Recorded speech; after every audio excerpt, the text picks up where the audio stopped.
नमस्कार। आज हम जो बीत गई कविता के प्रश्न उत्तर पढ़ेंगे। यहाँ पे इस कविता में जो प्रकृति हमें क्या संदेश देती है, क्या प्रेरणा देती है, हम उसके बारे में पढ़ेंगे। देखिए, जो बीत गई कविता का नाम है। प्रश्न देखिए, जो बीत गई सो बीत गई कविता में प्रकृति के माध्यम से क्या प्रेरणा मिलती है। देखिए, जो बीत गई कविता में देखिए प्रकृति हमें क्या संदेश देती है, क्या प्रेरणा देती है, वो हमें पढ़ना है। देखिए उत्तर देखिए, जो बीत गई सो बात गई कविता में प्रकृति के माध्यम से यह प्रेरणा मिलती है कि देखिए इस कविता में प्रकृति के माध्यम से हमें एक क्या प्रेरणा मिलती है, हम वो पढ़ेंगे। जिस प्रकार आकाश के कई बड़े तारे छूट जाने पर भी, देखिए आकाश में बहुत सारे तारे होते, अनगिनत तारे होते हैं और नए तारे आते जाते हैं और पुराने तारे छूटते चले जाते हैं।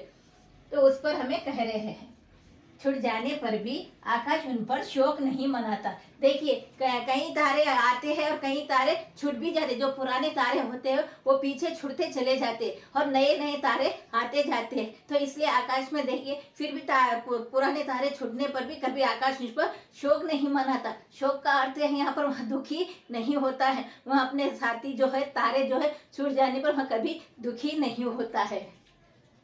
और उपवन में देखिए, और उपवन में कितनी कलियां, देखिए उपवन हम बाग को कहेंगे। प्रकृति हमें बता रही है कि उपवन में कितने फूल पत्ते होते हैं।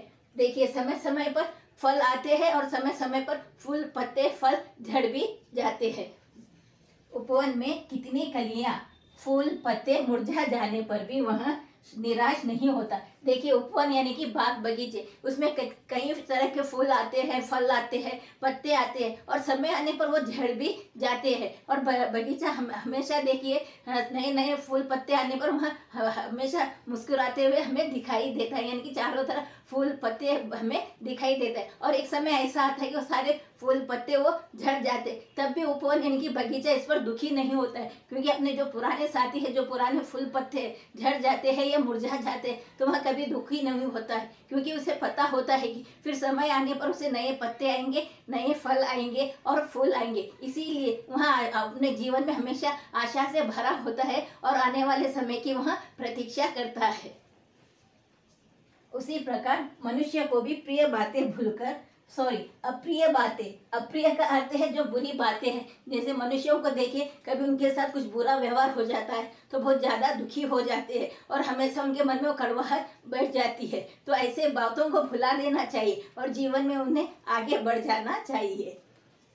उसी प्रकार मनुष्य को अप्रिय बातें भूलकर जीवन में आगे बढ़ जाना चाहिए या आगे बढ़े। तो यहाँ पर देखो प्रकृति हमें यहाँ संदेश दे रही है, यह प्रेरणा दे रही है कि किसी भी समय जब भी कभी हम परेशान हो जाते हैं या हम दुखी हो जाते हैं और हमारे रिश्तों में कड़वाहट आ जाती है, तो ऐसे समय में हमें उसी बात को लेकर बैठना नहीं चाहिए, बल्कि उन बातों को, कड़वी बातों को भुला देना चाहिए और जीवन में हमें आगे बढ़ जाना चाहिए। जो पुराने साथी है, जो पुराने मित्र है और संबंधी है जो छूट जाते हैं, तो उस पर हमें दुख नहीं मनाना चाहिए, बल्कि आने वाले समय में, भावी समय में जो हमारे नए रिश्ते बनते हैं, जो हमारे नए लोग होते हैं, जिनसे हमारी मित्रता होती है, जिनसे हमारे संबंध बनते हैं, उसी की ओर हमें अपने कदम बढ़ाना चाहिए और अपने जीवन में सफलता की ओर बढ़ते जाना चाहिए। इसी प्रकार के वीडियोस देखने के लिए लाइक शेयर कमेंट करिए और सब्सक्राइब भी जरूर कीजिए। Thank you.